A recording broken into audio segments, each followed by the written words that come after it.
বাংলাদেশ রাষ্ট্রের কালেকটিভ ক্ষতির জায়গা যদি দেখেন, এর সবচেয়ে বড় দায় ঢাকা বিশ্ববিদ্যালয়। বাংলাদেশের সবচেয়ে ফ্যাসিস্ট ক্রিমিনাল টাউটবাটপাট তৈরি করছে এই বিশ্ববিদ্যালয়। আজকে কি কারণে ঢাকা বিশ্ববিদ্যালয় রেলেভেন্ট?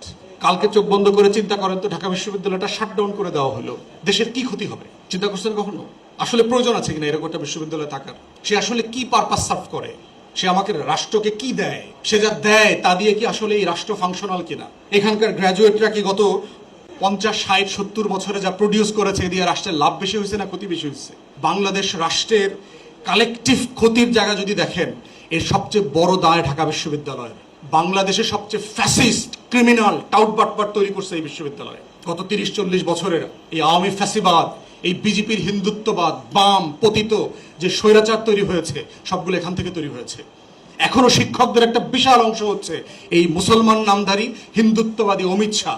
ওর পুরো আপাদমস্তক 3.5 হাত, ওর নাম শুধু মোহাম্মদ, ওর নামে আব্দুল্লাহ আছে, কিন্তু ওর চরিত্রের ভিতরে হেমন্ত, শুভেন্দু অধিকারী, অমিত শাহর চরিত্র দেখতে পাবেন। প্রতি পদে পদে ওর চরিত্র আছে। এটা এখনো সেই হিন্দুত্ববাদী ক্যারেক্টার ধারণ করে। আজকে এত বড় একটা ঘটনাটা, মাননীয় প্রধান অতিথি ধান কাটতে কাটতে এত ব্যস্ত, যিনি আজকে আসতে পারেন নাই। ধান কাটা ভিসি না, ওনার সময় নাই বিশ্ববিদ্যালয়ের এই বিষয়গুলো আলাপ তোলা।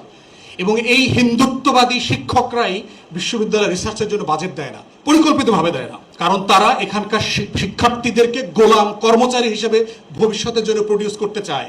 ও দুবাই যাবে, ও সৌদি আরব যাবে, ও কাতারে গিয়া কর্মচারীর কাজ করবে। ও যেন ইন্ডাস্ট্রিয়ালিস্ট না হইতে পারে, ম্যানুফ্যাকচারার না হইতে পারে, গবেষক হইতে না পারে, ও যেন নোবেল পুরস্কার না আনতে পারে, ও যেন দুনিয়া বদলায় দিতে না পারে।